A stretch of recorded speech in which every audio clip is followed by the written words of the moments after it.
Buonasera a tutti e benvenuti alla nuova puntata della Storia e Memoria.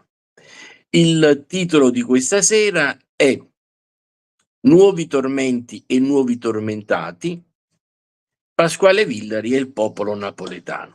Quindi parleremo di questo nostro grande intellettuale, di questo nostro grande storico, Pasquale Villari, e del suo rapporto con il popolo napoletano, cioè del suo grande amore per Napoli e per il nostro popolo.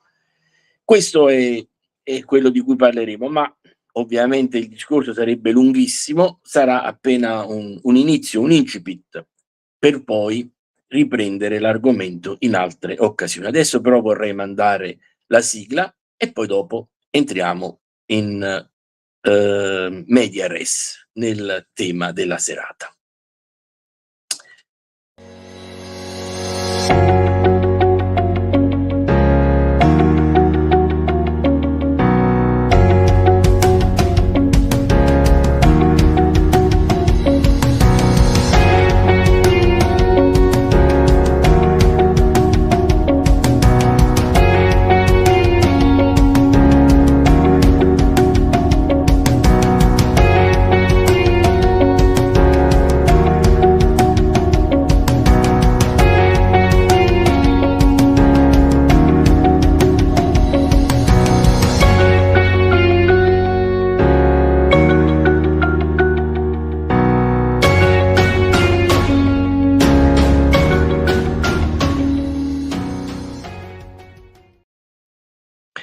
Pasquale Villari è l'autore che ha reso noto al grande pubblico il tema della questione meridionale. Questo termine, questa espressione in realtà già esisteva, ma era poco nota. Lui l'ha resa pubblica e l'ha fatta diventare una questione nazionale.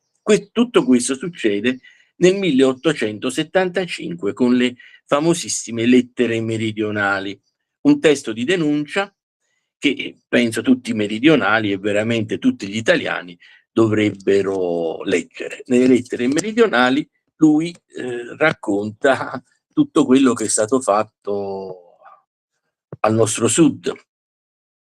Nel 1875 oramai lui si è disilluso, ha capito che difficilmente riuscirà a ottenere importanti cose per la sua terra.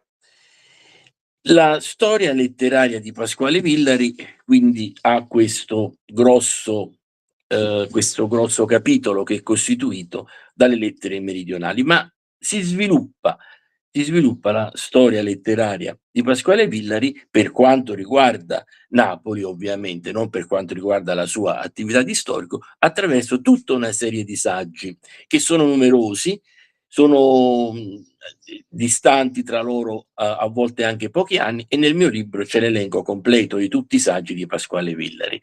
Stasera noi ci concentriamo solamente su uno di questi saggi, un saggio scritto nel 1902 e che si chiama Nuovi tormenti e nuovi tormentati. Poi, se ci sarà il tempo, se nella mezz'ora a nostra disposizione riuscirò a essere molto veloce, vi leggerò anche l'incipit del saggio successivo del 1910, La questione di Napoli e le case popolari. Perché questo saggio, Nuovi tormenti e nuovi tormentati, è così importante? Perché in questo saggio Pasquale Villari descrive che cosa? I tormenti che il governo italiano sta infliggendo al suo popolo, ai nuovi tormentati, cioè alle donne e agli uomini del popolo napoletano. Quindi, come vedete, si tratta di un testo feroce che è piuttosto feroce anche nel titolo, Nuovi tormenti e nuovi tormentati. Pasquale Villari nel 1902 ha capito che oramai dal governo italiano il nostro povero Sud non potrà aspettarsi altro che tasse, sfruttamento, ingiustizie e chi più ne ha più ne metta. Questo saggio si può dividere in due parti. Nella prima parte Pasquale Villari ci racconta ci racconta, uhm, una cosa che riguarda un altro scrittore, che riguarda Axel Monte, cioè ci sintetizza in breve un testo, un libro di Axel Monte sul popolo napoletano. Poi inizia la seconda parte, che è quella proprio specifica sui tormenti inflitti al popolo napoletano.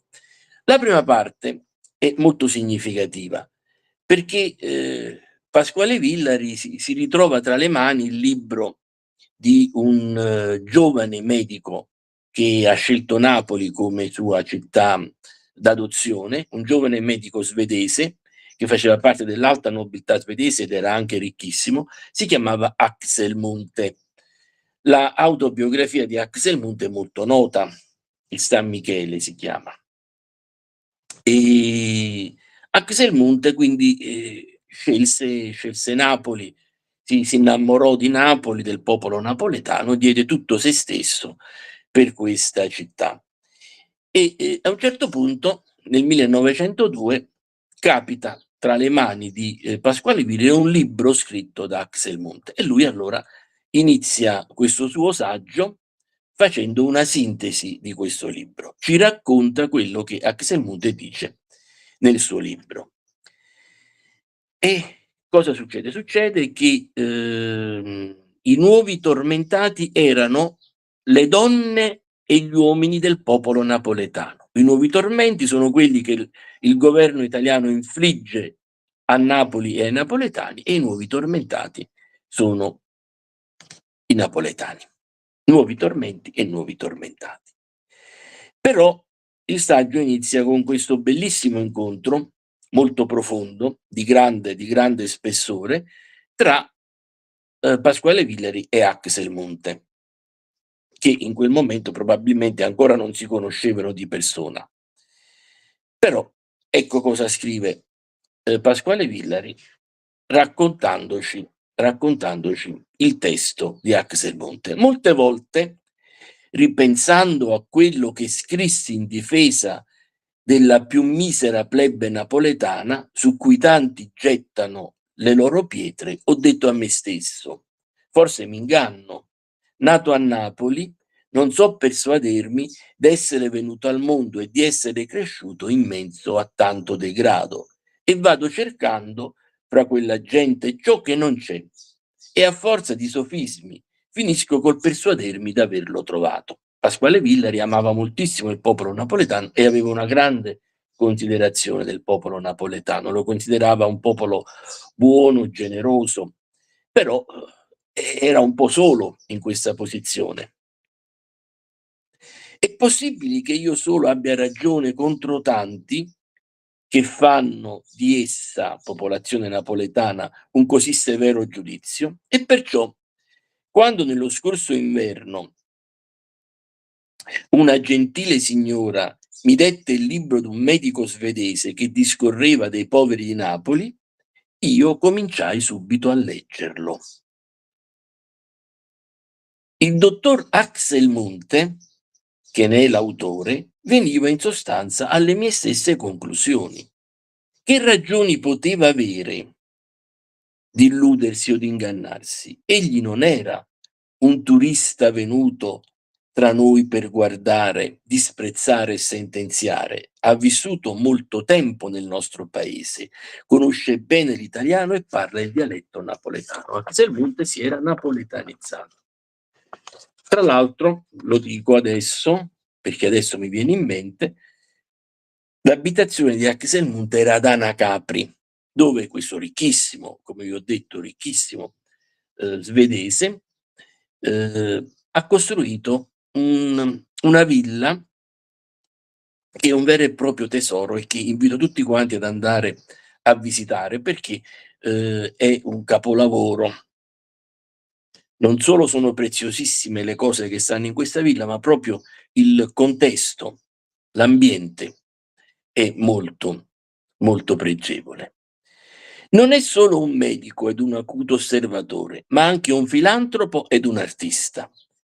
Nell'autunno del 1884 tornò fra noi a curare i poveri malati di colera dei bassi quartieri di Napoli, per dimostrare, gli dice, la mia riconoscenza verso questa terra che tanto mi ha dato. Descrive quello che ha visto nei tuguri da lui visitati e dà qualche volta le sue impressioni. In ciò sta il merito del libro. Il libro è questo, insomma, sostanzialmente. Egli andò nei più poveri tuguri e ben pochi riuscirono a penetrare così addentro nei costumi e nello spirito di quella misera gente e ritrovare al di sotto di apparenze che, specialmente per uno straniero, possono essere repulsive, le buone, le nobili qualità che essa ha veramente e che spesso sfuggono alle osservazioni degli italiani stessi. Cioè questo svedese era riuscito a capire cose che gli italiani e addirittura i napoletani non riuscivano a capire del popolo napoletano. Ed ha finito con l'amare veramente coloro per i quali ha esposto la propria vita e si sente il diritto di difenderne la causa. Io del resto non voglio fare una critica del libro, ma ne darò solo in parte alcuni brani. Il lettore poi giudicherà da sé. Dopo aver detto che i colerosi ebbero a gara aiuti dal municipio, dai cittadini, da ogni parte d'Italia, l'autore osserva che, come sempre, come per tutto, i sacrifici maggiori furono fatti da coloro che non avevano nulla per sé. Poi c'è tutto un elenco di povera gente che aveva venduto le cose che aveva per aiutare i malati di colera. Vado un po' velocemente. L'autore accenna alle grotte, ai fondaci, ai bassi, alla gente che dorme all'aria aperta, ma trova che stanno quasi peggio coloro che dormono ammucchiati nelle locande in cui si pagano 2 o 3 soldi per una notte. Nel quartiere di mercato ne vide una da 1 soldo, nella quale la gente dormiva sedendo a terra e poggiando la testa alle pareti o ad una fune distesa da un muro all'altro. Queste erano le condizioni nelle quali veniva tenuto il popolo napoletano. Vedremo di tutto questo cosa pensa Axel Munthe. È abbastanza spietato nei confronti dello Stato italiano Axel Munthe, commentando tutto questo. Adesso un episodio un po' più leggero, parla anche della camorra che credeva morta, ma che trovò in pieno vigore. Ebbe anzi occasione di conoscere da vicino un camorrista, Axel Munthe.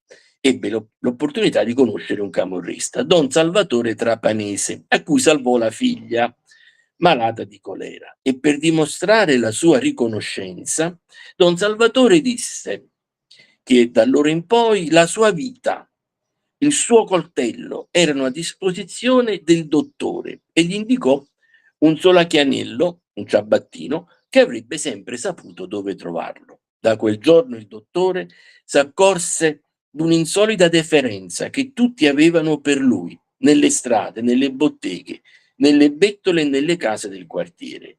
Gli parve anzi più d'una volta, quando nel fitto della notte traversava le vie più pericolose della città, che v'era qualcuno il quale lo seguiva a distanza e scompariva quando egli si fermava. Il dottore girava sempre, di giorno e di notte, in compagnia del suo grosso cane Puck. E a un certo punto questo cane sparisce, probabilmente viene rapito. A questo punto Axel Munthe chiamava follemente questo cane, non sapeva che fare e si rivolge a questo famoso solachianiello, il quale gli manda subito un servitore. La sera comparve nella sua camera, nella camera di Axel Munthe, questo sinistro ceffo mandato da Don Salvatore, occupato quel giorno in altre imprese. Il dottore gli narrò il fatto ed aprì la sua borsa offrendo qualcosa di soldi, evidentemente. Questo brutto ceffo fa segno che non vuole niente e dice: "Se o cane non è morto, starà qua dimane a sera", in napoletano. Napoletano, Axel Munthe riporta perché parlava correttamente il dialetto napoletano. E a questo punto Axel Munthe dice: ma guarda che quei ladri di cani sono gente accorta". E l'altro rispose: "Non vi preoccupate, so' tutti amici miei". Il giorno dopo il servitore entrò frettoloso in camera e subito il cane saltò sul letto. Aveva una corda al collo, il pelo arruffato, va bene, qualche macchia. Don Salvatore Trapanese stava immobile sulla soglia. Pareva pallido e stanco. Io, scrive il dottore, lo ringraziai per il grande piacere che mi aveva recato e gli stesi la mano. Ma egli sembrava confuso e notai che cercava di sfuggire il mio sguardo. Io sono un uomo che fa una vita cattiva, disse, e non sono degno di stringere la vostra mano. Gli offrì il denaro promesso, ma lo rimise sulla tavola con queste parole: "Voi avete salvato a figlia e io aggio trovato cane. Va buona così". E rimessosi sulla spalla la cenciosa giacca, scomparve. Questo è un episodio dei tanti raccontato da Axel Munthe. Vediamo adesso Axel Munthe cosa ci dice, dopo aver raccontato vari altri episodi, di questo fatto, cioè di quello che ha visto, di come il popolo napoletano era trattato dall'Italia Unita. Più di una volta l'autore severamente deplora che la nuova Italia, in mezzo al suo rapido progresso verso la libertà e la civiltà, abbia fatto così poco per sollevare quei miseri dalle condizioni infelici in cui si trovano.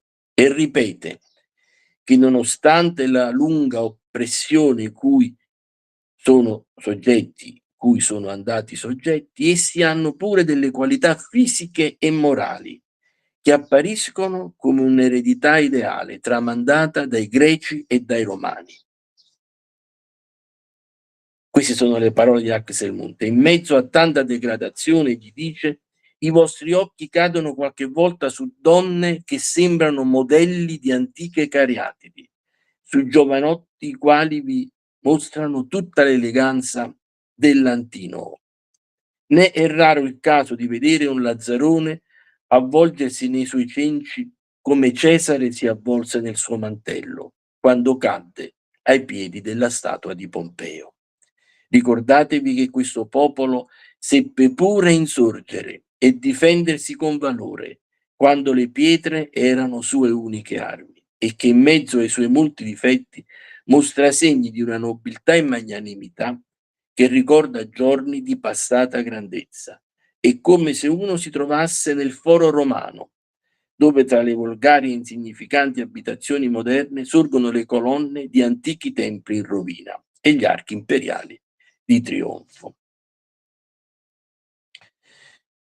Quindi rimprovera Axel Munthe lo Stato italiano di aver fatto poco o nulla per migliorare le condizioni di questi poveri. E lo Stato italiano continuerà a fare poco o nulla e quel poco che farà, il cosiddetto risanamento, sarà una grande truffa ai danni del popolo napoletano, una grande speculazione edilizia fatta da 9 società tutte quante del nord o al massimo di Roma sulla pelle del popolo napoletano. E poi c'è il secondo capitolo, la seconda parte di questo saggio che è veramente, questa seconda parte è molto, molto lunga e non posso sintetizzarvela, nella quale Pasquale Villari dimostra tutte le ingiustizie che sono fatte ai danni del popolo napoletano nel nome del risanamento. A proposito del risanamento, io ho scritto uno o due articoli. Un articolo per l'Alfiere, nel quale ho spiegato bene in che cosa consiste questa truffa, cioè come il popolo napoletano venne raggirato e truffato e come si trattò di un'operazione fatta sostanzialmente per salvare queste società del nord che erano in grande difficoltà economica, anzi per salvare le banche che appoggiavano queste società del nord. Fu una grande speculazione edilizia fatta sulla pelle del popolo napoletano, perché i napoletani, il popolo napoletano, perse le sue case, perse i suoi tuguri e a un certo punto venivano cacciati da queste case, al posto di queste abitazioni, misere, venivano costruiti dei palazzi destinati alla classe agiata dei napoletani. Quindi 80.000 persone del popolo napoletano persero la loro casa e andarono a dormire per strada, oppure andarono a dormire a casa di altre persone della loro famiglia, quindi le condizioni per il popolo peggiorarono moltissimo.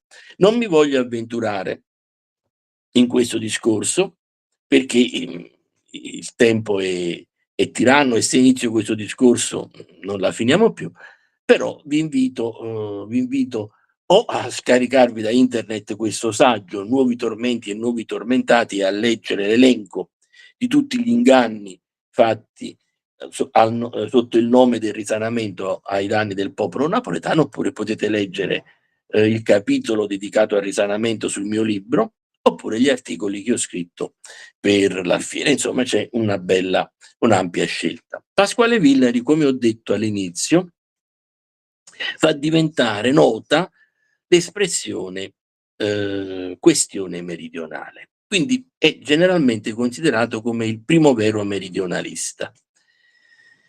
Che cosa significa meridionalista? I meridionalisti nell'Ottocento erano persone, di grande spessore, erano tutte persone coltissime ed erano tutte persone che ricoprivano ruoli importanti nella società politica dell'epoca. Pasquale Villari era parlamentare, poi divenne senatore e via discorrendo. Mhmm, oggi basta che qualcuno scriva qualche, saggio, qualche libro sul Mezzogiorno e improvvisamente viene definito meridionalista. E il termine meridionalista è un termine molto alto, non oggi di veri meridionalisti non ce ne sono. L'ultimo vero meridionalista è stato Silvio Vitale. Poi altri dopo non ce ne sono stati. Cioè non basta scrivere, anche a me molto spesso mi definiscono meridionalista, ma non posso rientrare in questa categoria. Non è che se uno scrive degli articoli o delle cose, nelle quali rivendica le ingiustizie compiute dagli anni del Sud, automaticamente diventa meridionalista. Ci vuole uno spessore e bisogna anche, ricoprire dei ruoli che consentano poi di fare qualcosa, non devono essere solo chiacchiere, fini a sé stesse. Ecco, quindi dicevo, i meridionalisti. Il termine meridionalisti nasce proprio con Pasquale Villari e, poi c'è una prima generazione di meridionalisti che vengono chiamati meridionalisti moderati e che sono Giustino Fortunato, Pasquale Villari, Franchetti e Sonnino, cioè autori tutti quanti ben inseriti nel mondo della politica, anzi, Sidney Sonnino fu anche ministro degli esteri, Franchetti anche fu sicuramente ministro. Quindi erano pezzi grossi della politica che però prendevano a cuore la questione del meridione e potevano anche in qualche modo incidere. Questi, primi meridionalisti moderati sono soppiantati da una seconda generazione di meridionalisti un po' più arrabbiati. In realtà, verso la fine della loro carriera, anche Pasquale Villari si arrabbia e anche, contrariamente a quello che si crede, Giustino Fortunato verso la fine della sua carriera incomincia anche lui a perdere ogni speranza.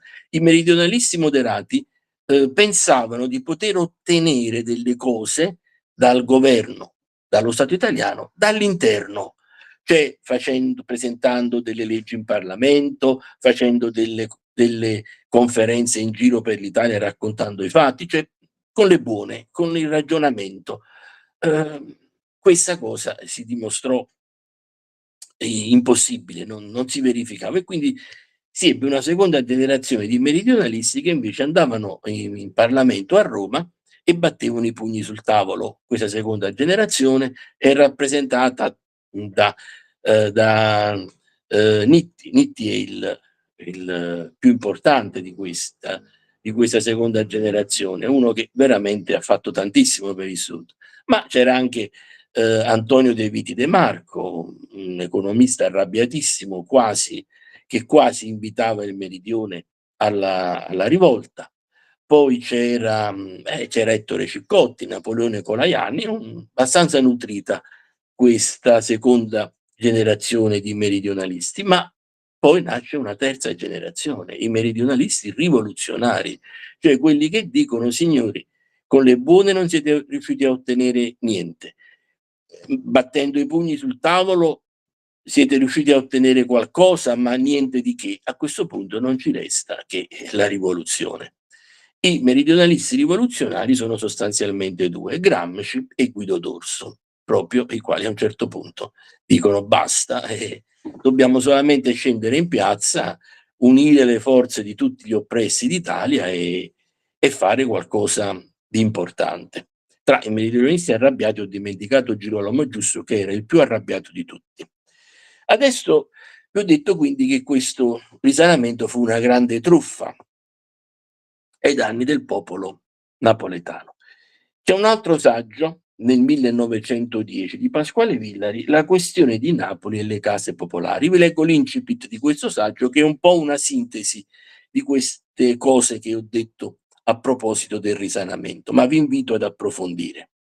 Quando i lavori del risanamento ai primi del 1890 erano già avanzati, io mi recai a Napoli per vederli. Pasquale Villari faceva continuamente inchieste, controllava tutto quello che accadeva. Difatti ci ha lasciato testimonianze importantissime su tutto quello che è accaduto a Napoli. La demolizione dei tuguri procedeva su vasta scala, il rettifilo progrediva rapidamente, palazzi sorgevano a destra e a sinistra come per incanto. Non una sola casa si costruiva per il popolo. Non una sola casa si costruiva per il popolo. Cioè un'operazione che nella legge era stata definita un'operazione per il risanamento igienico della città di Napoli, aveva avuto poi questo tipo di attuazione. Non una sola casa si costruiva per il popolo. Visitai le cosiddette case economiche. Erano tali che in nessun modo la minuta plebe avrebbe potuto abitarle. Questa, infatti, protestava desolatamente. Sentì esclamare: meglio il colera che il risanamento. Questa è un'espressione che Pasquale Villari usa moltissime volte, non solo in questo saggio. Il popolo diceva: meglio il colera che il risanamento. Seguivano scene pietose, crudeli.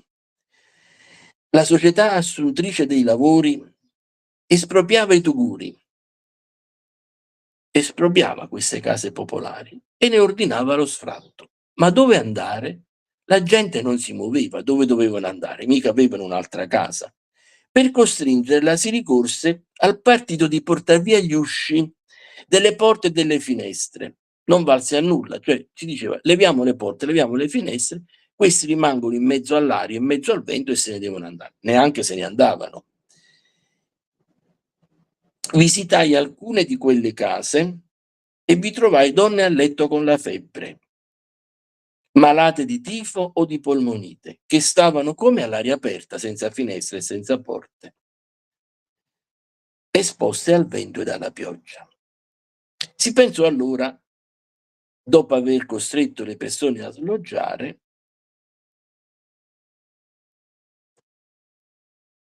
di murare porte e finestre. Quindi si prendeva la gente, si buttava in mezzo alla strada e si muravano le porte e le finestre. Questa non è fantascienza, questa è cronaca, perché Pasquale Villari queste cose le ha viste con gli occhi suoi.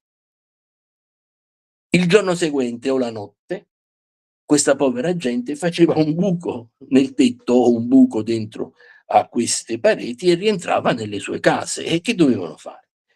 Vi fu il fatto di un vecchio malato di polmonite, messo nella pubblica via, dove si disse che spirò. E intanto i grandi palazzi sorgevano sulle larghe strade. Napoli si abbelliva con questi palazzi che poi sarebbero stati fittati alla classe dei napoletani benestanti. Ma con l'andare del tempo si cominciò ad osservare che con tutti questi abbellimenti, tutto questo progresso, con tanti milioni che si erano spesi, la questione di Napoli non faceva un passo. Le condizioni della misera gente nella città sembravano sempre peggiorare. Cioè, per la povera gente la situazione peggiorò. Queste cose che avete sentito, la gente che veniva cacciata dalle case, le finestre e le porte che venivano murate, questo povero vecchio che venne messo in mezzo alla strada con tutto il letto perché era malato di polmonite e che durante la notte morì.